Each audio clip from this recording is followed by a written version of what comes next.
Bismillahirrahmanirrahim. You're welcome once again in the new session, and this is assessment and evaluation. If you remember yesterday's lecture, Professor Dr. Manin Khalis Saab told you about curriculum, and then I taught you about different pedagogies, and in the morning I told you we taught about applications of Bloom taxonomy, and this is the last connected lecture of that. Whatever we studied during the last 3 sessions, we will be assessing ourselves and we will learn what is assessment, what is evaluation.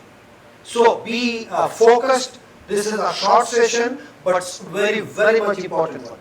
Okay. I need your opinion. Who can tell me what is assessment? Assessment क्या चीज है? कौन मुझे बताएगा? What is assessment? एक लफ्ज इस्तेमाल होता है, बल्कि there is, has anyone done, anyone of you have done B.Ed? आप सारे निशान नीचे करो, मुझे सिर्फ B.Ed वाले लोग हाथ हैंड रेस्ट करें, कंप्यूटर वाला हाथ रेस्ट करें. B.Ed. There is a subject in B.Ed with the name Test, Measurement and Evaluation. This is HEC approved course. I have been a member of Board of Studies in many universities, member of Academic Council. Still I am. They call me when they are having their academics meetings, including Bhutan, Quetta, Balochistan. So, can anybody tell me about the subject test, measurement and evaluation? There are few many words used simultaneously. What is test, what is measurement, what is evaluation? Okay, let me tell you. सबसे पहले, let's suppose 1st April. You start your class on 1st April.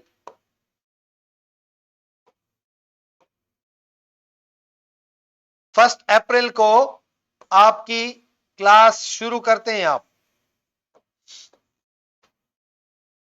कितने महीने बाद आपका first term के exam होगा? अप्रैल, मई, जून. बच्चे छुट्टी पे जाते हैं, जुलाई में वापस, सॉरी अगस्त में आते हैं. अगस्त में आप लोग एग्जाम लेते हैं. क्यों लेते हैं? अगस्त, सितंबर, अक्टूबर, नवंबर, ऑलमोस्ट नवंबर, दिसंबर. दिसंबर में नेक्स्ट एग्जाम लेते हैं. फाइनल एग्जाम मार्च में लेते हैं. कैन एनीबॉडी टेल मी, ये बीच में आप लोग इम्तिहान लेते हैं, इसका क्या मकसद है? And what is the word test, measurement, evaluations means? This is very much important for all of you. You need to know that what is test, what is measurement, what is evaluation. Now look at me. Look towards the screen. अप्रैल में आपने शुरू किया. आप चाहते हैं कि हमारे बच्चे कितना सीखे, मैं कितना सिखा चुका हूं. जब आप कितने का काम करोगे तो ये हो गया क्या? Assessment. You want to assess. जब आप एसेस करना चाहोगे तो आपने इधर चेक करना पड़ेगा. चेक करने के लिए आपको मेजर करना पड़ेगा. जिस तरह आप लोगों को डॉक्टर साहब ने कल एक मैसेज वो दिया था, एग्जांपल दिया था कि जब आप मोटरवे पे जाते हैं और आप अपनी स्पीड को देखना चाहते हैं तो स्पीड कैसे देखते हो? या तो आप सीधा जाके स्पीडोमीटर पे देखोगे, या दूसरी चीज ये है कि आप बेरा पे पहुंचे, लाहौर से बेरा पहुंचे तो बेरा में आपने देखा कि मैंने कितना डिस्टेंस ट्रेवल किया और कितना टाइम लगा. तो आपको मेजर करना पड़ेगा. मेजर करने के लिए आपके पास क्या है?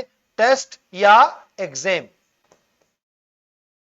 टेस्ट या एग्जाम क्या करता है? आपको देता है एक फिगर. ये जो फिगर आपको मिला, फिर क्या करते हैं? उस फिगर को पास्ट, पहले बच्चा कितना था, और प्रेजेंट. जब पास्ट और प्रेजेंट में आप कंपेयर करते हो, the comparison is called as evaluation. Now look at towards me. Having said that, आपने अप्रैल में शुरू किया, अगस्त में आप एसेस करना, एसेस मींस एसिड से निकला है, टू सिट विद। आप ये देखना चाहते हो कि मेरे बच्चे ने कितना सीखा, आप उसके लिए आपको मेजर करना पड़ेगा। बच्चे को मेजर करने के लिए आपके पास क्या टूल है? Test, examination. टेस्ट और एग्जामिनेशन क्या करते हैं? आपको एक फिगर देता है, फिर आप देखोगे प्रीवियस और प्रेजेंट में, प्रीवियस और फाइनल में बच्चे ने कितना सीखा।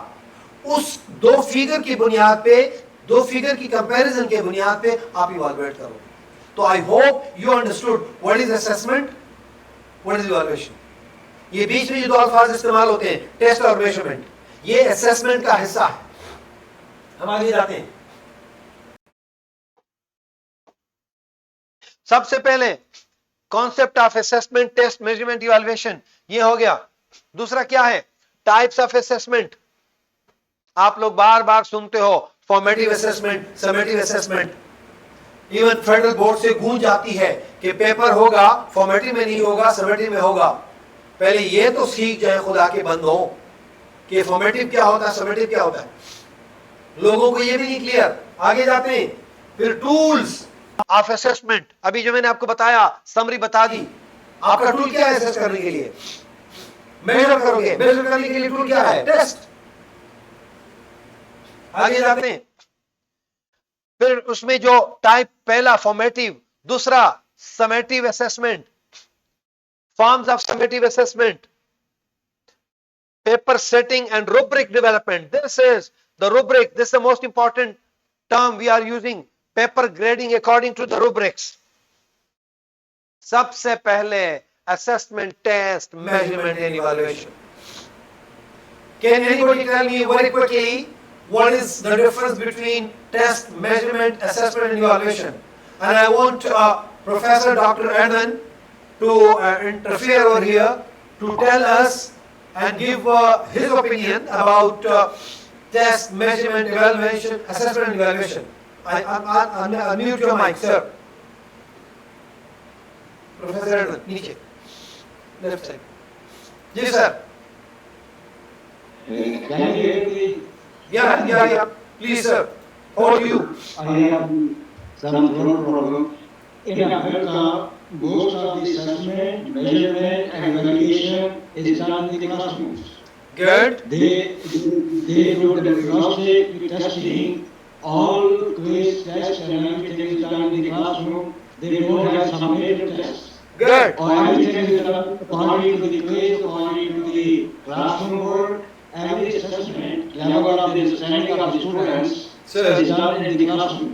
That's pretty nice. They do the measurement according to the year-long performance of the student. Sir. Evaluation in America is done at the level of year-long assessment and work of the student which they have done in the classroom. They have done their tests, their portfolios, their anecdotal record is kept, and they give, yeah, you are promoted, you are not promoted. Good. Yes, you are right. Right. Wonderful. Thank you, sir. Thank you. Okay, I'm going ahead. Yeah, sir, you are having throat problem. Yeah, I'm feeling that. Okay, sir. Thank you for this input as well. This input is even enough for the youngsters. And probably we have not introduced Professor Dr. Edmund. He is US national and he is working here with us. And next time, inshallah, I'll be requesting him to deliver his lectures to you people, inshallah. You will learn a lot from him. He is simply encyclopedia. He is an encyclopedia of education and English language. Guys, are you ready to learn from Edmund? Professor Edmund, you are all ready now? Thank you. Okay, next one, we are going ahead. What is assessment? As I mentioned, assessment, the word derived from assider, meanings to sit with. और ये इसका पूरा detail है, I'm not going to that detail. अब यहाँ देखें, अभी थोड़ी देर पहले मैंने आपको कहा था, we want to assess. Assessment के लिए I need measurement. ये पिक्चर बहुत खूबसूरत है, आप सबको बड़ा मजा आएगा. और मेजर करने के लिए मुझे टेस्ट ने मुझे दे दिया फिगर, कोई अदद दे दी. इस फिगर को हम कंपेयर करेंगे प्रीवियस के साथ, then this is evaluation. Assessment के लिए वी नीड मेजर, मेजर के लिए हमारे पास टूल टेस्ट, टेस्ट हमें फिगर देता है और उस फिगर को हम कंपेयर करते हैं प्रीवियस फिगर के साथ, and this is called as evaluation. If you understood this picture, I'm deadly sure you would have never get confused in assessment and evaluation. Okay. Now you tell me, look, decision making, assessment, until you have the assessment ability, on the basis of assessment you do evaluation, on the basis of evaluation you go for decisions. Who is pass, who is fail, who is second, who is third, who is the topper, who is at the bottom. All this is done on the basis of assessment, and then your evaluation and your decision will be best. Look at me. अगर आपका assessment ठीक है, अगर आपका paper SLO से बना है, तो फिर आपका evaluation ठीक होगा. और अगर आपका evaluation ठीक है, तो definitely आपका decision will be wonderful. लेकिन अगर आपका assessment गलत है, किसी wrong चीज से आपकी assessment है, then how can you do that? How can you? If you remember, अभी जो डॉक्टर एवरडन ने कहा, look at this, मैंने कल ये आपको बताया था कि teacher can see in the eyes of the student. Teacher is the best tool, measurement tool, himself or herself. आप लोगों को नजर आ रहा है कि लोग किस जो अच्छे टीचर्स हैं, what Professor Edwin told us that in America, this is basically formative assessment. During teaching, when you are assessing the learning through the eyes of the student, this is called as formative assessment. I'm going to tell you in detail. Say this thing. Self-assessment is the biggest tool. I'm coming there, but before I want to have you another one. Okay, types of assessment. This is very, very much important for all of you. The very first type of assessment is diagnostic assessment. Remember guys, आप लोगों ने देखा है जब मुख्तलिफ universities में, medical colleges में induction test होता है, ये किस चीज को चेक कर दे, ये तो अभी तो कुछ पढ़ा ही नहीं है. इवन आप लोग, when you are a principal, when you are a vice principal, when you are a coordinator and you induct your students, you take test, you do assessment before teaching anything. What kind of assessment it is? Javeria Safdar, बच्चों को admission से पहले जो हम test लेते हैं, assessment करते हैं, वो क्या चीज होती है? जी जवेरिया, अपना माइक अनम्यूट करें. Yes, sir. Which one assessment is this? The induction test is called as entry test होता है. Entry test किस पर्पस के लिए होता है? Diagnostic assessment. डायग्नोस्टिक असेसमेंट में आते हैं. हम ये चेक करते हैं वो कितना रेडी है, कितना रेडी है और कितना सीखने की सलाहियत रखता है. Yes sir. आप लोगों को एक बात बताऊं बच्चों, आप लोगों की सिलेक्शन तो प्राइमरी सिलेक्शन तो हो चुकी है, लेकिन इस ट्रेनिंग की बुनियाद पे आप लोगों की इंडक्शन टेस्ट होगा. ये जब आप सारे ट्रेनिंग हो जाएंगे तो आपको एक टेस्ट दिया जाएगा इन योर ओन स्कूल, और उसी के ऊपर आपकी रैंकिंग होगी. तो बी रेडी, आप लोग कितना सीखने की सलाहियत रखते हो. आगे जाते हैं. The next, this is called as diagnostic assessment. इतना बड़ा, मैडम जवेरिया ने वहां पे इतना बड़ा माइक्रोस्कोप रखा होगा आप लोगों को चेक करने के लिए कि आप लोग कितना सीख सकते हैं. आगे जाते हैं. उसमें क्या है, इसके मुख्तलिफ ये प्री टेस्ट, सेल्फ असेसमेंट, और ये मुख्तलिफ किस्म के टाइप्स ऑफ डायग्नोस्टिक असेसमेंट के भी हैं. These are the types of diagnostic assessment. I am going आगे. This is the very much important formative assessment. Formative, अभी जो मैंने कहा, competent teachers see the learning in the eyes of the students. Formative कौन सा है? आपने पढ़ाना शुरू किया तभी जो मैं आप लोगों को पढ़ाता हूं पूछता हूं ये कौन सा असेसमेंट है? This is called as formative assessment. Formative assessment, what Dr. Edwin said, in America, teachers don't go always for the summative test, for the summative assessment. They make decisions on the basis of formative, what they have seen on daily basis in their classrooms. On the basis of classroom learning, they make decisions at the end of the year. So, we go next, formative assessment.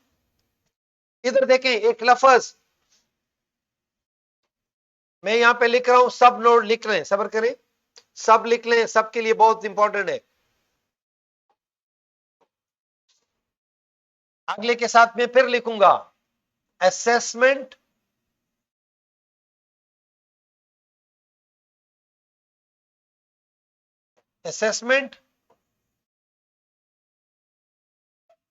यहां पे देखें मैं इसमें for red में लिख रहा हूं assessment for learning.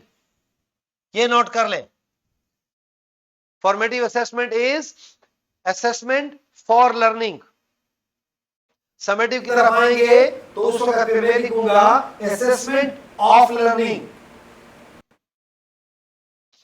ये क्या है? असेसमेंट ऑफ लर्निंग, मतलब लर्निंग की असेसमेंट करनी है कि कितनी लर्निंग हो रही है. अभी जो मैं आपके साथ जो मैं ले रहा हूं, this is called as formative assessment. जब ये सेशन खत्म हो जाएंगे, जब ये सारे ट्रेनिंग सेशंस हो जाएंगे और उसके बाद आपसे पूछा जाएगा, that will be summative assessment. आगे जाते हैं. फिर इसके अपने टाइप्स हैं. ये मैं अक्सर मिलर का मिसाल देता हूं. आप में से जो लोग किसी चक्की में गए हैं, जब ये उसमें गंदम डालता है तो साथ में चेक कर रहा होता है कि इससे जो निकलने वाला आटा है ये बारीक तो नहीं हो ज्यादा ये बुर है. अगर ज्यादा बारीक है तो वो थोड़ा हल्का कर देते हैं, अगर ज्यादा बुर है तो मतलब ये है कि उसको थोड़ा सा प्रेस कर देते हैं ताकि वहां से निकलने वाला आटा जो है, ये एक जनरल मिसाल है. यहां से निकल रहा है, ये जो आप देख रहे हो इसको यहां पे क्या कर रहे हैं? वो चेक कर रहा है. इसी तरीके से टीचर्स हम जब पढ़ाते हैं तो साथ में हम चेक कर रहे होते हैं कि हमारे बच्चे कितना लर्न कर रहे हैं. ये this is called as formative assessment. आते हैं समेटिव की तरफ. पढ़ा दिया, पूरा साल खत्म हो गया, फाइनल एग्जाम है, डिसीजंस लेने हैं, इसके लिए क्या करना पड़ेगा? अच्छा, जिसके भी इंपॉर्टेंट क्वेश्चंस हैं अपने पास लिखें, क्योंकि आज अभी मैं थोड़ी देर में आप लोगों को summative assessment at the end of the session, that is called as summative. ये देखें यहां मैंने क्या कहा था? फॉर्मेटिव असेसमेंट और ये summative assessment for learning. Sorry, मैंने वहां पे गलत किया था, सब्र करें. हाँ बिल्कुल, वो ऑफ लर्निंग था लेकिन मैंने फॉर लिखा था गलती से. तो ये क्या चीज है?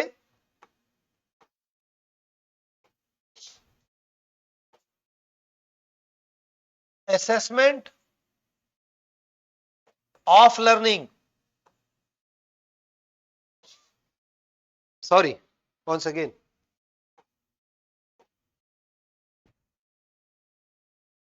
ये assessment of for, sorry once again, ये क्यों मैं गलत हो जाता हूं? नहीं, ये फॉर लर्निंग है. ये असेसमेंट जो है ताकि बच्चे सीखे, फॉर लर्निंग. जो समेटिव होगा वो ऑफ लर्निंग होगा. तो ये इसको ठीक करना है. वैसे सॉरी, ये फॉर्मेटिव ही है इसलिए मैं कंफ्यूज हो गया. ये फॉर्मेटिव ही चल रहा है. ओके सॉरी, फॉर्मेटिव ही चल रहा है. मैंने कहा why. Okay, see this one. अगर आपको याद हो, मैंने थोड़ी देर पहले कहा था एक किताब, this is that book, find your why, smart with why. Simon Sinek की किताब है. ये नेट पे अवेलेबल है फ्री ऑफ कॉस्ट. डाउनलोड करके एक दो चैप्टर पढ़ लें. जब आपका व्हाई मालूम हो जाए when, what, how become easy. Key elements of formative assessment. अभी देखें समेटिव, ये आ गया जिसका इंतजार था. This is called as summative is of learning. कितनी लर्निंग हुई है उसको चेक करना है. This is called as. अब यहाँ पे एक और चीज की तरफ मैं आऊंगा. ये फॉर्मेटिव असेसमेंट, समेटिव छोड़ो, एक और लफ्ज मुझे खाली दे दो, खाली ब्लैंक पेज दे दो. दो टर्म इस्तेमाल होते हैं फ्रीक्वेंटली. सब्र करें, शायद मैंने यहां पे दिया हो. ओ ये आ गया, बस छोड़ो. अपने माइक अनम्यूट करें. क्या डिफरेंस है ऑब्जेक्टिव टाइप में और सब्जेक्टिव टाइप में? सब मुझे सबके आप बताएं, जिसने बताना है वो बता दें. शाबाश. नहीं फिलहाल sir objective type questions is like MCQs and short जो क्वेश्चंस. अच्छा रुके मैं बता दूं. ये मत बताएं, सुने. ऑब्जेक्टिव टाइप में ट्रू फॉल्स होते हैं और इसके अंदर मल्टीपल चॉइस क्वेश्चंस होते हैं. मुझे ये ना बताएं लॉन्ग क्वेश्चन, सॉरी सब्जेक्टिव में क्या होते हैं, शॉर्ट क्वेश्चन भी होते हैं, लॉन्ग क्वेश्चन भी होते हैं. ये पता है.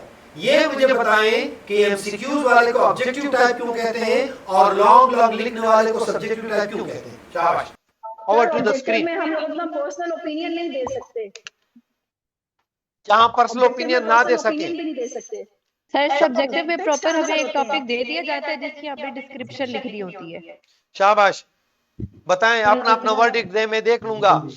जिससे भी पूछिए मोहब्बत का मतलब.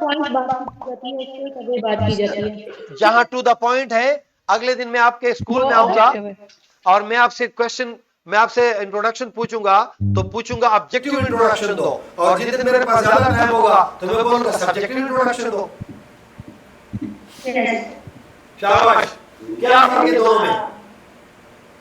सब्जेक्टिव में ना हमारे ऊपर कोई मतलब पाबंदी नहीं है, हम अपनी मर्जी से आंसर दे सकते हैं जो हमारे पास नहीं होता है. और ऑब्जेक्टिव में हमें कोई चॉइस दी जाती है, यानी कि इनमें कोई एक सिलेक्ट कर दे. What is the word?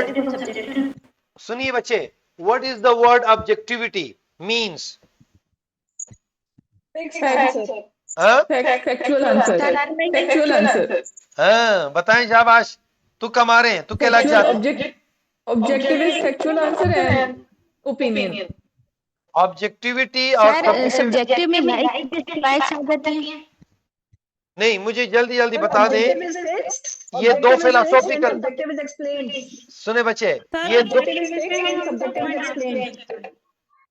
Sir objective question, जो सब्जेक्टिव क्वेश्चन होता है वो जो ऑलरेडी बुक के अंदर लिखे हुए होते हैं, हम उसमें से उनको देते हैं. ऑब्जेक्टिव क्वेश्चन वो होता है कि हमने जो उनको पढ़ाया, बच्चों की कितनी अंडरस्टैंडिंग हुई है, क्या उनको कॉन्सेप्ट क्लियर हुआ है, तो वो शॉर्ट उनको ऑब्जेक्टिव क्वेश्चंस देते हैं, which may be out of the book also. चलिए बोले, सब बोले, अपना अपना वर्ड लिख दे. ये मैं 25 साल से सवाल पूछ रहा हूँ, मुझे अभी तक सिर्फ 2 लोगों ने सही जवाब दिया. Objective questions are fact based और उसपे हमें right answer on the spot देना होता है. Subjective is opinion based, you can share your thoughts. आप लोग सब करीब है ना? You are going very close to that, but nobody is answering me what is objectivity and what is subjectivity. Sir objective में सब वैल्यू होते हैं और सब्जेक्टिव में डिफरेंट थॉट्स होते हैं. ऑब्जेक्टिव में सब वैल्यू होते हैं. हां यस. मुझे फिर वो लतीफा याद आ गया. एन एलिफेंट भी होता है. Element and 4 blind man. Objectivity is neutral and subjectivity is personal. चल अब सबके माइक बंद कर दें. अब मुझे सुन लें. ना बस मजा नहीं है. नो मजा एट ऑल. डॉक्टर साहब ने अक्सर लोगों के इवैल्यूएशन पे जब मैं देख रहा था फाइनल इंटरव्यू का, तो अक्सर लोगों पे लिखा था नो मजा. तो इधर देखिए बच्चे, एक सेंटेंस आप लोगों ने बचपन में, एक तो पाकिस्तान में हमेशा कुछ नाम कम वो हो जाते हैं, फेमस हो जाते हैं. असलम खत लिखता है, या अली खत लिखता है, या असलम खत लिखता है. इधर अली राइट साइडर या असलम. किसी लड़की ने अभी तक खत नहीं लिखा. किसी लड़की के ने लिखा, अगर खत लिखा तो हम मार डालेंगे. किसने खत लिखा था ये मुझे चैट में लिख दें. आपके जमाने में किसने खत लिखा था Ali writes a letter या Aslam writes a letter? शाबाश. Now I am writing here. इधर देखें आप लोग. Aslam writes a letter. जल्दी जल्दी मुझे बताएं, माइक खोल दें. असलम क्या है, राइट्स क्या है, लेटर क्या है इस सेंटेंस में? इकरा जमील, इकरा बताएं बच्चे, इसमें असलम क्या है? सर असलम सब्जेक्टिव है, राइट्स सब्जेक्टिव वर्ब है नहीं, और लेटर सब्जेक्ट है. ये सब्जेक्ट है, असलम सब्जेक्ट है. Yes subject. Rights sir verb है राइट और छोड़ो, लेटर राइट छोड़ो. Yes. मैंने 2 टर्म लिखे थे, ऑब्जेक्टिविटी सब्जेक्टिविटी. मैं भी वो आपको वो सिखा रहा हूं. लेटर क्या है? ऑब्जेक्ट. ऑब्जेक्ट. यस. अभी देखें, मेरी तरफ देखें. अभी मेरे पास एक पेपर है ऑब्जेक्टिव टाइप एमसीक्यूज का. 50 एमसीक्यूज हैं. यहां पे यू आर 108 पीपल. में दूसरी जमात के मैथ्स का पेपर है, इस्लामियात का पेपर है, किसी भी सब्जेक्ट का है. 50 एमसीक्यूज हैं. 50 के 50 सही हैं. आप लोग कितने मार्क्स दोगे? सब के सब 50 मार्क्स दोगे. कोई कुछ नहीं कर सकता. अभी मैं आपको कंट्रारी टू दैट 50 नंबरों के 10 क्वेश्चंस देता हूं. सबको पेपर देता हूं, सब अलग अलग नंबर देंगे. क्यों? यहां पे देखें, ये फिलोसॉफिकल टर्म्स हैं. ऑब्जेक्टिव टाइप वो होता है, देखिए मैं सब्जेक्ट हूं और पेपर ऑब्जेक्ट है. जब मार्क्स पेपर के मुताबिक हो तो ये ऑब्जेक्टिविटी है. जब वो मेरे माइंड के मुताबिक हो तो ये सब्जेक्टिविटी है. सीनियर लोग मौजूद हैं, मैडम अनिला हमें बताएंगी, जब इन्होंने मैटर किया था तो सिर्फ 5 ऑब्जेक्टिव थे, 95 सब्जेक्टिव थे. दिन ब दिन ऑब्जेक्टिव बढ़ रहे हैं और सब्जेक्टिव कम हो रहे हैं. क्यों? क्योंकि हमारी बायसनेस ज्यादा हो गई. हम बायस्ड होते जा रहे हैं. एमडीकेट में एक भी सब्जेक्टिव नहीं है, सब के सब ऑब्जेक्टिव टाइप है. तो मेरा बच्चा याद रखो, we are moving from subjective to objective type. इसीलिए क्योंकि objective type questions can be check by computer. Subject जरूरत नहीं है उसके लिए. सब्जेक्टिविटी समझ जाओ, ऑब्जेक्टिविटी समझ जाओ. तो ये जितने भी जिन पेपर्स को इंसान के बगैर कंप्यूटर आसानी से चेक कर सकता है, उसको डाटा फीड किया गया कि इसमें जितने भी आपके एमडीकेट के हैं, आप लोगों ने दिए हैं, आपके बहन भाइयों ने, फ्रेंड्स ने, ये एमडीकेट की जितनी मार्किंग होती है सब के सब ऑब्जेक्टिव बेस है और ये मशीन पे होती है. जो चीज मशीन पे हो सकती है वो ऑब्जेक्टिव इन नेचर है. वो जो आप लोग कहते हैं शॉर्ट हो लॉन्ग हो, नहीं, शॉर्ट लॉन्ग की बात नहीं है. ऑब्जेक्टिव टाइप वो होता है जो ऑब्जेक्टिविटी. अब मैं एक और चीज देखूं, मैं डेली लाइफ से मिसाल देता हूं. I am wearing black tie. ये ब्लैक है या व्हाइट है, ये ऑब्जेक्टिविटी है. ये खूबसूरत है या ज्यादा खूबसूरत नहीं है, ये सब्जेक्टिविटी है. अब मैं जिससे भी पूछूंगा my tie is which colour, सब बोलेंगे ब्लैक. जब मैं पूछूंगा इज दिस ब्यूटीफुल और नॉट, कुछ कहेंगे ब्यूटीफुल, कुछ कहेंगे नॉट ब्यूटीफुल. ये क्या हो गया? ये सब्जेक्टिव नेचर हो गया. So, my dear team, remember, we are shifting from objective type to subjective type. And this is the main thing. Now, मैं एक मिसाल दूंगा. मैंने एक बोर्ड के पेपर ग्रेडर्स को ट्रेनिंग देनी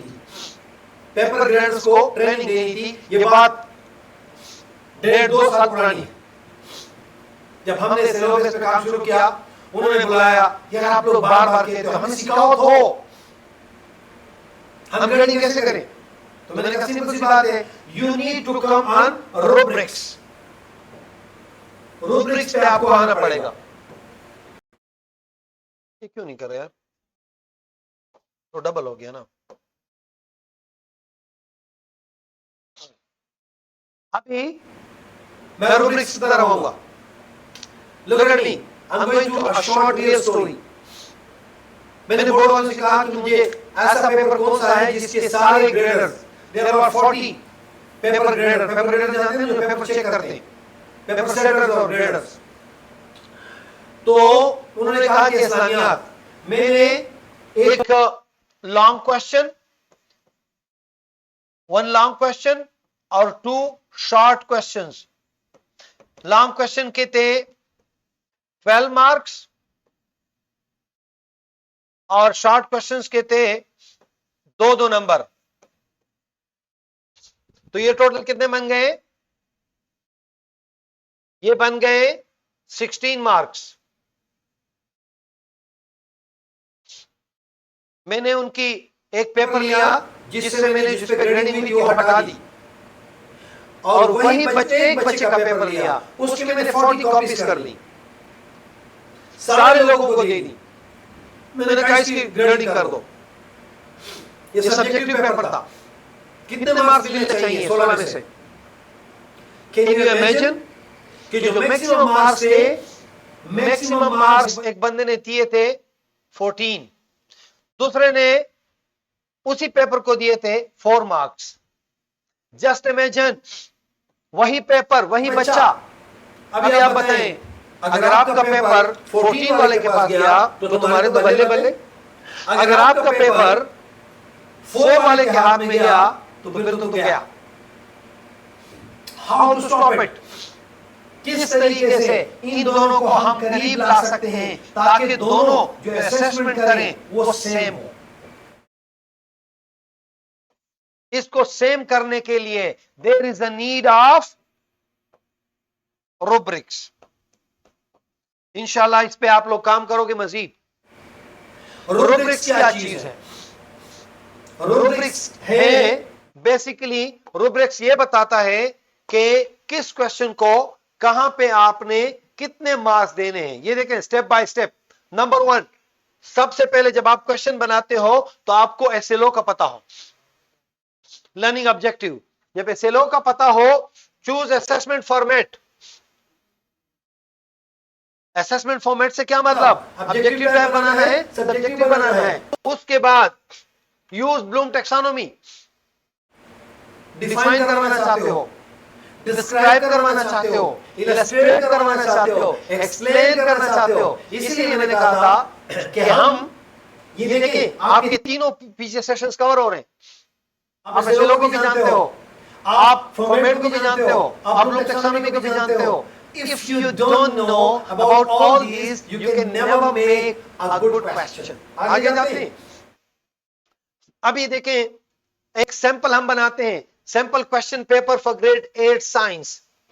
टाइम मैंने दे दिया, मार्क्स दे दिए कितना? 50। टाइम कितना दे दिया? 90 मिनट्स। उसका जो ऑब्जेक्टिव पार्ट है उसके 15 मार्क्स हैं, जो सब्जेक्टिव पार्ट है उसके 35 मार्क्स हैं। ये तरीका होता है। पहले हमने क्या किया, चीजें डिसाइड की। अब आगे जाता हूं दूसरे स्टेप पे। अब ये रूब्रिक्स है, मार्किंग क्राइटेरिया। मार्किंग क्राइटेरिया देखिए, जो ऑब्जेक्टिव टाइप है वो तो आप लोगों ने देख लिया, उसके लिए तो क्राइटेरिया की जरूरत ही नहीं है। अब क्राइटेरिया की जरूरत हमें किस पे है? सब्जेक्टिव टाइप पे। अगर फुली करेक्ट आंसर है, फुली करेक्ट है, कितने मार्क्स दोगे? 3। पार्शियली करेक्ट है, कितने मार्क्स दोगे? मिनिमम एक्यूरेसी, बाकी वेग है, वो क्लियर नहीं है, 1। इनकरेक्ट और नॉट अटेम्प्टेड, बिल्कुल गलत हो या अटेम्प्ट ना किया हो, कितने मार्क्स दोगे? 0। This is called as rubrics. अभी देखें, ये था शॉर्ट क्वेश्चंस के लिए। शॉर्ट क्वेश्चन के 3 नंबर थे। अभी हम जा रहे हैं, ये देखो, लॉन्ग क्वेश्चन के लिए ज्यादा डिटेल है। लॉन्ग क्वेश्चन के लिए excellent explanation, clear structure, 5 number. अगर 5 नंबरों का सवाल है, अगर 5 का है, 5 मार्क्स का अगर सवाल है, अगर गुड एक्सप्लेनेशन, माइनर एरर्स, छोटी छोटी गलतियां हैं, 3 नंबर दोगे। Fair understanding, weak structure, understanding है लेकिन स्ट्रक्चर वीक है, 3 है। पुअर और वेग अनक्लियर, 1 या 2 नंबर दोगे। दिस इज कॉल्ड एज, ये सी, इसको देख लें आप लोग, और इंशाल्लाह मैं आप लोगों को ये देता हूं। अब रूब्रिक्स डायग्राम्स जिसमें डायग्राम होता है, 2 नंबर है, नीट क्लियर डायग्राम है, उसको आपने ये अगर प्रेजेंट है but not with mistakes 1 number, अगर नो अटेम्प्ट या इररिलेवेंट डायग्राम है तो फिर काट देना है, उसको मार्क्स नहीं देने। फाइनल टिप्स, सबसे पहले step number 1, ensure alignment with learning outcomes. आपका सबसे पहले देखो कि उसके डिमांड की क्या हुआ नहीं क्या, एसएलओ का डिमांड क्या है, क्वेश्चन का डिमांड क्या है। अभी आपने लिखा है इस्लामियात में हुज़ूर पाक सल्लल्लाहु अलैहि वसल्लम की मक्की जिंदगी में उनकी कुर्बानियां। अब अगर एक बच्चा मदनी जिंदगी की मिसाल देने लगा, कुर्बानियां तो है लेकिन ये टोटली इररिलेवेंट है, जहां मांगा गया है वहां पे करे। उसके बाद बैलेंस क्वेश्चन टाइप्स, ये भी आपके लिए जरूरी है कि कितने कौन से टाइप्स कहां पे इस्तेमाल करने। क्लियर रुब्रिक्स क्लियर हो। इंकरेज हायर ऑर्डर थिंकिंग, सारे डिफाइन वाले सवाल ना डालें। अब यहाँ पे भी डिपेंड करते हैं ना कि आप किस किस्म का क्वेश्चन बनाते हो। अभी तक मैं आपको बताऊं, फेडरल बोर्ड अभी तक सबसे आगे है, उससे खान बोर्ड है जिन्होंने ब्लूम टेक्सोनॉमी की हायर ऑर्डर थिंकिंग की चीजें डाली हैं। हायर ऑर्डर कहां से शुरू होता है, एनालाइज, एवेल्युएट एंड क्रिएट। उसके बाद अवॉइड ओवरली ट्रिकी और बायस क्वेश्चंस। कभी कभार हम अपना मास्टर्स लेवल चेक करने के लिए ऐसे ट्रिकी सवाल करो, लेकिन that should be a single question, बिल्कुल एंड में करो ताकि बच्चा रिमेंबरिंग, अंडरस्टैंडिंग, अप्लाइंग, स्टार्ट करो रिमेंबरिंग से, फिर अंडरस्टैंडिंग का सवाल, फिर एनालाइजिंग का, फिर इवैल्यूएटिंग का, फिर क्रिएटिंग का। और उसमें भी क्रिएटिविटी में भी ट्रिकी क्रिएटिविटी बिल्कुल एंड में करो या करो ना। आगे देखते हैं scoring and grading. Scoring grading में क्या फर्क है। टू गेट मार्क्स और scores, to grade overall grades. एक पेपर का हो, ज्यादा का हो, स्कोरिंग पेपर चेक करो, ये स्कोरिंग है। सारे पेपर चेक हो गए, आपने कौन सा ए ग्रेड बी ग्रेड दे दिया, ये क्या चीज है, marks score in quiz overall subjects. उसके बाद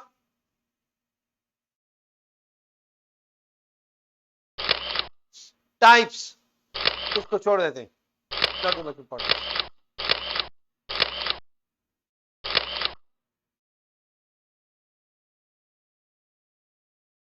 ये ऑलरेडी मैं आपको एक्सप्लेन कर चुका हूं। Evaluation and decision making. मुझे एक बात बताएं आप लोग,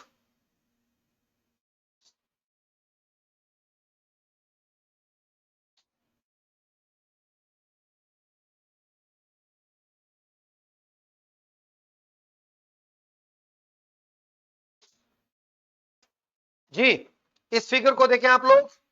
एक बच्चा है फर्स्ट टर्म एग्जाम में, एक बच्चे ने 90% मार्क्स लिए, दूसरे ने 40% मार्क्स लिए। सेकंड टर्म एग्जाम आ गया। अब सब तवज्जो से सुने, आप लोगों ने मुझे इसका जवाब देना है, ये आप लोगों के लिए टेस्ट केस है। पहले एग्जाम में बच्चे ए ने 90% लिए, बच्चे बी ने 40% लिए। दूसरे एग्जाम में बच्चा ए 95 से आ गया कितने पे, 90% पे।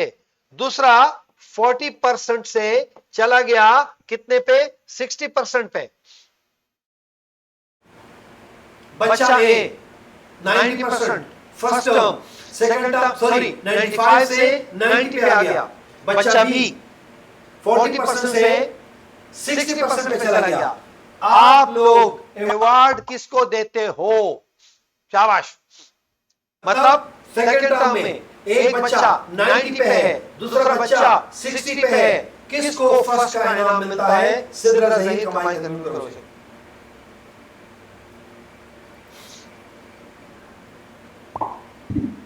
शाबाश। सर इस इनाम जो है वो बी का बनता है क्योंकि उसने 20% इंप्रूव किया। नहीं मैंने बनता नहीं, मेरा सवाल दोबारा सुनिए। स्कूल्स में आप लोगों ने आज तक इनाम किसको दिया?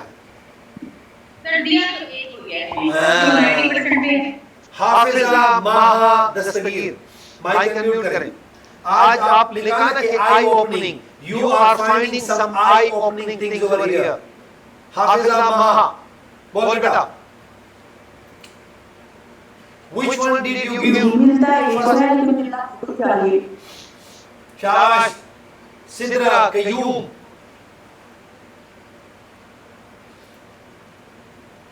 शाबाश, very quickly. प्राइज किसको मिलता है? Madam Am I audible? या you are Sir, I resigned from two institutes because of this. कि जो improve कर रहे हैं बच्चा उसको आप appreciate नहीं करें. ये तो अच्छा है, हमने सही एडवांस में कर दिया, वरना हमको भी रिजाइन देने की चली जाती। एडवांस में हमें पता चल गया। सिद्रा वो आपका हो गया। जवेरिया सफदर, आज तक किसको इनाम दिया आप लोगों ने फर्स्ट वाला?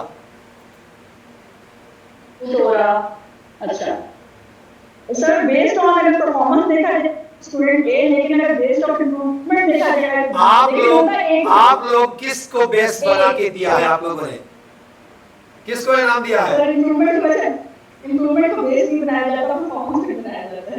एग्जैक्टली, सुने परफॉर्मेंस भी उसकी खराब है ना, आप लोग गलत परफॉर्म करते हैं। मैं बताता हूं वो कैसे। इधर देखें, एक बच्चा 95 से, इधर देखें 95 स्कोर से वो 90 पे चला गया, ये अच्छी परफॉर्मेंस है अनिला? मैडम अनिला, मैडम आप मैडम अनिला का माइक अनम्यूट करें। दूसरा बच्चा 40% से जाता है 60% पे, तो ये अच्छी परफॉर्मेंस है या 95 से 90 वाले की परफॉर्मेंस अच्छी है? किसकी परफॉर्मेंस अच्छी है? Madam Anila, unmute your mic please. जी सर, वो जो 40 से ऊपर गया परफॉर्मेंस उसकी अच्छी हुई ना? उसकी अच्छी हुई, परफॉर्मेंस भी उसकी अच्छी हुई, रिजल्ट भी उसके अच्छे हुए। सर मैं ऑडिबल हूं? या एक we are listening to you ma'am, please. Hello, we are hearing you. Okay, अब मैं एक चीज और बता दूं, इधर देखें, ये दो किस्म की असेसमेंट है। एक को हम कहते हैं, सुनिए, इंटर स्टूडेंट्स कंपटीशन, एक है इंट्रा स्टूडेंट्स कंपटीशन। हमने क्या करना है, हमने हमेशा intra student competition, every child must be told, every parent must be told that we will compare the result of your child with his own performance, with his own previous performance. इसके नुकसान बता दूं, माँ आती है school में, वो पूछती हैं मेरा बच्चा थर्ड आया है जी, थर्ड क्यों आया है? फौरन कहती हैं जो सेकंड आया है उसका पेपर दिखाओ, जो फर्स्ट आया उसका पेपर दिखाओ। अपना पेपर तो देखती हैं, साथ वाले का भी देखती हैं, और कहीं आप भी तो फरिश्ता नहीं है ना, आपसे भी तो गलती हो जाती है, फिर आपकी खैर नहीं होती। वो जो कुछ माएँ वहां पे कयामत बना देती है, बर्बाद कर देती है, इससे जान छूट जाएगी। Every child should be, I'm always telling the others, that Yohan is never with competition with somebody else. I'm in competition with myself. The difference between yesterday's Yohan, today's Yohan, and tomorrow's Yohan, that should be the difference. Thank you very much. मुझे सुनने का, बर्दाश्त करने का बहुत बहुत शुक्रिया। अभी हम दोबारा जाएंगे, आज के सेशन में क्या सीखा। Everybody has to tell me, this is 5 to 10 minutes question answer session. सबके माइक अनम्यूट करें। आज क्या सीखा, क्या खोया, क्या पाया, क्या अच्छा लगा, क्या बुरा लगा, do tell me. जी बोलिए, शाबाश। Raise your hand and share your opinion with us. अभी सब खुद अपना माइक ऑन कर सकते हो, बोले खुद माइक ऑन करें। जी वालेकुम अस्सलाम। बिस्मिल्लाह अरशद, क्या सीखा? Today's session was very helpful. बहुत कुछ सीखा हमने कि मतलब किस तरह से बिस्मा, ये बहुत कुछ है, मुझे बहुत सारा इख्तिलाफ है, मुझे एक चीज बताएगा सब, एक चीज सीख, क्या सीखी आज? बाकी मेरी छोड़ो। सीखी उसमें था मतलब द वर्ड टॉपिक किस तरह से हम लोग रिमेंबर करने हैं, understanding, applying, creating things and evaluating and analysing the Bloom taxonomy. I heard the word first time. Okay, first time था और इतना सीखा, this is good. Madam Shazia Wahid, you yourself a psychologist, you are a trainer. Do share what did you learn today? जी sir, today's session is very informative. Especially जो new learner है, तो आपने जो real life से आपने इनको quote किया है ना, this is very informative and very impressive. I'm very impressed. Thank you very much. आप उन कपड़ों वाले इंसान से इंस्पायर हुए। और सर नेक्स्ट चीज जो है ना, आपने जो फॉर्मेटिव और समेटिव असेसमेंट और ये सारी चीजें बताई है ना, इसमें इंट्रा वाली बात तो ये है कि जब हम किसी को असेस कर रहे होते हैं तो मेरा पॉइंट ऑफ व्यू ये है कि एक्सट्रीनियस वेरिएबल्स को भी काउंट करना चाहिए। समथिंग ये होता है बच्चा बहुत अच्छा रेडी है लेकिन उसको उसका एनवायरनमेंट का इफेक्ट कर रहा है, एक्सपेक्टेशंस टीचर्स की कितनी ज़्यादा है, पेरेंट्स की कितनी ज़्यादा है, तो वहाँ पर आके आपका रिजल्ट थोड़ा सा अफेक्ट करता है। मैडम जब हम इंडिविजुअल पे सोचने लगे ना तो हर एक बच्चे के लिए हम अलग तवज्जो देते हैं। जब हम और आप देखें, अगर आप इंटर-स्कूल कंपटीशन करोगे तो आपकी क्लास में अगर 30 बच्चे हैं, सुने थोड़ा सा इस बात को सुने, तो आपके सिर्फ 3 बच्चों को टॉप करने का मौका मिलता है या 5 बच्चों को। लेकिन अगर आप इंटर-स्कूल कंपटीशन करोगे तो हर एक के लिए chance, everybody can start. This is the main difference. जी जी वालेकुम अस्सलाम। यास्मीन मलिक बोले। अस्सलाम वालेकुम। जी वालेकुम अस्सलाम। Sir Yasmeen Abdul Latif from Fatehjang. जी welcome. Sir I am very admire your session. अल्हम्दुलिल्लाह, मुझे तो ये आपने जो लास्ट में बताया informative and summative, sir outstanding. Sir मेरा एक क्वेश्चन था, आपने शायद नेट का इशू था, आपने 2 जो हमें एग्जांपल दिए हैं, स्टूडेंट ए और एक स्टूडेंट बी की। सर अगर आप होते तो उस टाइम आपका क्या डिसीजन? मैंने कोई गलती नहीं की है। जब आप लोग कर रहे हैं मैं गलती कर चुका हूं। मैं टीचर भी था, मैं वीपी भी था, मैं चीफ प्रोक्टर भी था कॉलेज का, तो मैंने गलतियां की हैं। बल्कि मैंने एक और लर्न किया है, हमेशा जो लायक बच्चे होते थे वो मुझे प्रिंसिपल मुझे कॉल करता था टैलेंट हंट। आज मुझे पता चला कि मेरे तवज्जो के मुस्तहिक तो वो लोग ज्यादा थे जो कमजोर थे। जी अमरीन, जो शाबाश Amreen. I wanted to say something. Yes sir, बहुत सारी बातें सीखी और आज की क्लास जो बहुत ज़बरदस्त थी। और मैं सबसे अच्छी जो बात मुझे ये लगी कि जो आपने बताया कि पढ़ाना छोड़ें और सिखाना शुरू करें, हमें बच्चों को अच्छे तरीके से सिखाना। जी ज़ुबैदा आपका कटोटा है। उसके बाद जो 3 डोमेन्स 3H पॉलिसी बताई, हेड, हार्ट और हैंड से related, that was very good. और इसके अलावा cognitive affective domains, psychomotor domains जो हैं वो भी बहुत ज़बरदस्त तरीके से आपने एक्सप्लेन की। और सबसे बढ़ के सर आपकी पोइट्री जो है ना वो ज़बरदस्त थी। कोई दुख ना हो, कोई गम ना हो, कोई आंख कभी भी नम ना हो, बस प्यार की नदियाँ बहती हों कि काश की दुनिया ऐसी हो। तो वो सब जबरदस्त। Thank you sir. आप लोग मेरी तारीफ कर रहे हो, मैं थोड़ा सा मैं अपनी तारीफ कर लूं। जी मुझे मेरी स्टूडेंट थी, सब्र करो मुझे याद आ जाएगा नाम उसका। Sir, I want to say something. जी प्लीज बोले। सर ओवरऑल आज का जो सेशन था बहुत ही अच्छा था, बहुत कुछ सीखने को मिला। But I have one question that you have said first remembering and then understanding. So मेरे कहने का ये मकसद है कि सर अगर बच्चे को पहले अगर हम अंडरस्टैंड करेंगे, उनको समझाएंगे और बाद में अगर वो याद करेंगे तो उनके लिए ईजी होगा। नहीं, ये सुने मैं बात, लेकिन आपकी बात तो ठीक है, लेकिन जब तक रिमेंबर इधर चीज पड़ी नहीं है तो उसको समझोगे कैसे? पहले मैं आपसे बताता हूँ, पहले तुम चीनी घर लाओगे फिर उसका चाय बनाओगे। लाना पहले बहुत जरूरी है। आपके पास वो चीज है ही नहीं माइंड में, तो उसको इस्तेमाल कैसे करोगे, उसको समझोगे कैसे? तो ये इस पे बड़ी डिबेट फिर भी हुई है। याद मैंने मिसालें दी ABC की, अगर बच्चे ने ABC याद ही नहीं किया है तो ABC को इस्तेमाल कैसे करेगा? उसको कैसे पता चलेगा कि C, K, Ch कौन सा साउंड देता है, S, Sh, S किसकी साउंड देता है, A, B, K, D, ये साउंड्स जब तक पहले रिमेंबर नहीं होगा बेटा, अंडरस्टैंड नहीं हो सकती। Got it? Ji, anyone else? Anyone else? Okay, sir, I want to ask question now. Yeah. Do ask, Maha. Sir, it is said that don't judge a student by its percentage or the marks. Then we don't know that the person that is having less marks is more creative than that one that is having a higher grades in the class. How much you are satisfied with this? इस पे I'm grateful professor Rammohan Khalid साहब ने GC में भी इस पे काम किया। ये जो मार्क्स हैं और ग्रेड्स हैं, इसमें थोड़ा फर्क ये है कि अगर A ग्रेड मिलता है तो A ग्रेड को नहीं मिलता, बहुत सारों को मिलता है।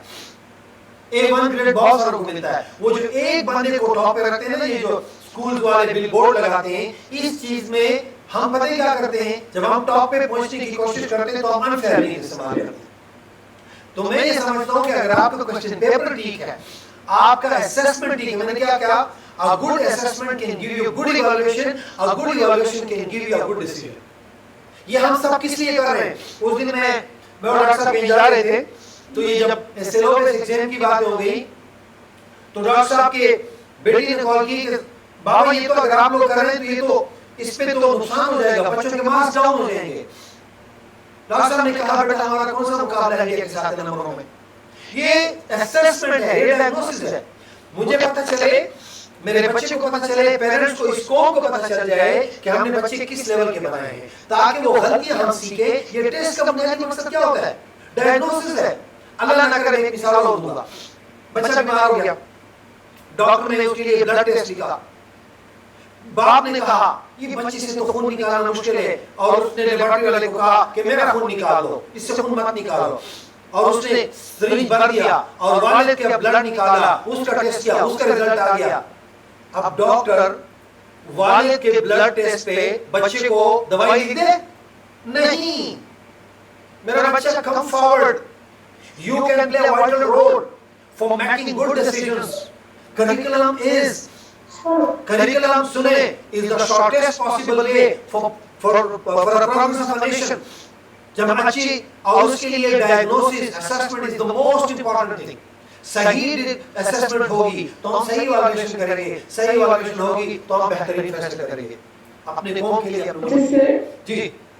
तो मेरा today's session was, yes sir, so today's session was very informative as always, and I really look up to you to deliver the way you do. I really look up to you for that thing. Thank you. And Bloom's taxonomy की जो domains है ना 3H, I didn't know about it. वो बहुत अच्छे से आपने बताया। याद रहेंगे, भूलेंगे नहीं। मैंने कोशिश की थी कि मैं आपके दिमाग में डाल सकूं, आपके दिमाग में डाल सकूं। ये बिल्कुल कभी नहीं भूलेंगे। And the difference between formative assessment and summative assessment was very appreciable. Thank you so much for that. Anyone else? You now start commenting. Stop. Do ask me a question. जी फिजा, बोल बेटू। Sir, today's session was a reality check for me. That you told us about the where we stand and where should we stand. So it was very nice. As the comparison of student A with student B, it was very interesting. Comparison of subjective type and objective type, comparison of summative and formative, a lot of comparisons are there. Comparison of attitude and behavior. मैंने कहा था ना आपकी dictionary में नई चीजें डालूंगा और पुरानी चीजें जो गलत है उनको ठीक करूंगा। मैंने अपना वादा पूरा किया। जी जी Today's session was wholly solely was a reality check for me. Thank you, thank you. Next, मेरी भी बोल बेटा। दो और क्वेश्चन। ये सर आज का जो था टॉपिक बहुत सीखने को मिला। जैसे ओल्ड वर्जन में आपने अपडेट वर्जन में बताया, असेसमेंट का जैसे बताया, जैसे ये फॉर्मेटिव जो था जिसमें लिसनिंग स्पीकिंग जो है काफ़ी बच्चे जो हैं वो लिख के नहीं बता सकते, लेकिन उनका कॉन्सेप्ट क्लियर होता है। तो ये एक असेसमेंट जो फॉर्मेटिव भी है, ये एक बहुत अच्छी चीज़ है कि बच्चों के पास जो कॉन्सेप्ट होता है वो हमें लिसनिंग स्पीकिंग में भी बता सकते हैं कि और इसकी भी बाकायदा मार्किंग वगैरह अगर हो तो कुछ बच्चे अगर नहीं भी देख सकते हैं। आपने रूब्रिक सीखा है नहीं? What is rubric? Did you learn और नॉट? रूब्रिक क्या चीज है? यस सर, मार्किंग की डिवीजन करना। एग्जैक्टली। ऑब्जेक्टिव टाइप तो क्लियर है, उसका तो या सही है या गलत है, लेकिन जो सब्जेक्टिव टाइप है उसमें शॉर्ट के लिए हमारा अलग है, लॉन्ग के लिए अलग है। नूर साहब का माइक म्यूट करो। नूर साहब। यस जी, वो लोग जिन्होंने अभी तक पार्टिसिपेट नहीं किया, ये गलत है। दिस इज जी, वालेकुम अस्सलाम जी, नूर सर। इसने आपने बहुत अच्छा लेक्चर डिलीवर किया, विदाउट एनी डाउट हम कह सकते हैं कि हमने बहुत कुछ सीखा। हमने अपने 6-7 सेमेस्टर में भी ये टॉपिक्स पढ़े हैं, लेकिन आपने पर्सपेक्टिव चेंज कर दिया, स्पेशली ऑब्जेक्टिव और सब्जेक्टिव। हम अपने एग्जाम्स में हर साल ये पेपर देखते आए हैं, लेकिन ये जो आपने अनबायस्ड का कॉन्सेप्ट इसमें इंट्रोड्यूस किया और हमें एक्सप्लेन किया है, I think that was a game changing concept for me. Now I can see कि कैसे हमारा सिस्टम सब्जेक्ट से ऑब्जेक्टिव की तरफ ट्रांजिशन कर रहा है, and I think that is a better way to analyze and No, sir, we are going to hand over to you this system. What I have done, what Dr. Professor Shazia Naeem and Professor Dr. Naeem Khalid has done, we are going to give it to you people now. This is now you how to handle with the system. आप लोग अच्छा काम करोगे तो ये कौम को अच्छे लोग मिलेंगे. Are you ready for that? Of course, sir. Guidance that I think we will do more and more. इंशाल्लाह, इंशाल्लाह. इकरा बीबी कहाँ पे? जी, anyone else? जी, इकरा बीबी. Yes, sir. बोलो. Yes, sir. Assessment mattered a lot, and method of assessment also mattered a lot, as we have noticed that federal board has introduced SLO-based papers, and students are now more interested to learn conceptually rather than that rote type of memorization. They are now also interested to clear their concept and to practically apply them.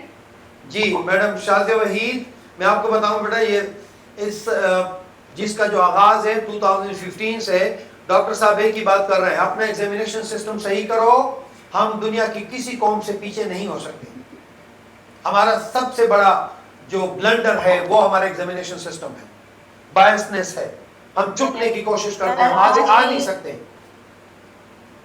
Sir, आज के मैंने एक question था जो आपसे पूछना था, जी पूछिए।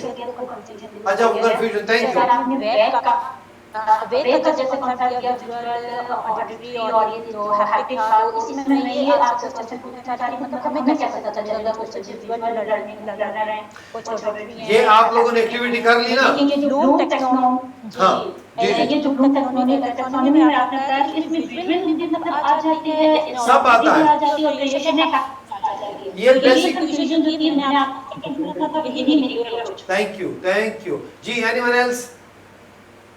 Sir, what kind of assessment we can do that if the student is visual learner or auditory learner? No, देखिए ये जो मैंने 3 टाइप्स किए ना, ये सिर्फ इसलिए है ताकि आप अपना मेथोडोलॉजी उसके मुताबिक अडॉप्ट करें।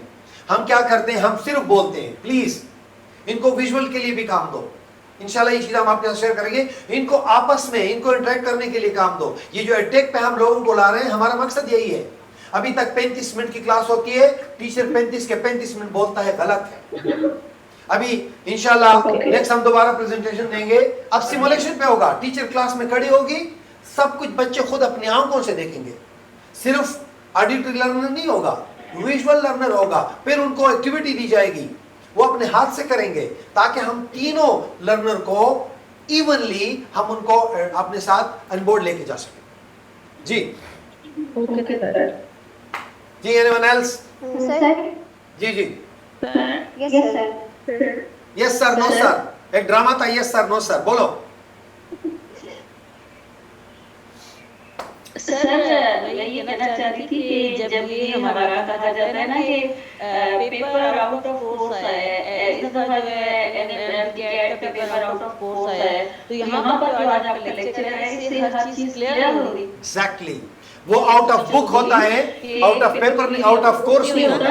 सिर्फ conceptual clarity out of course भी होता है, कॉन्सेप्चुअल क्लैरिटी का जो है वो फर्क होता है। और आप लोगों का सबसे बड़ी जो क्वालिटी मुझे नजर आई है वो ये है कि इसमें मल्टीपल इंटेलिजेंस बच्चा जो बैठा है आपके पास, विजुअल है, बॉडी किनेस्थेटिक है, जिस तरीके से भी उसकी इंटेलिजेंस है वो उसके अकॉर्डिंग लर्न करेगा।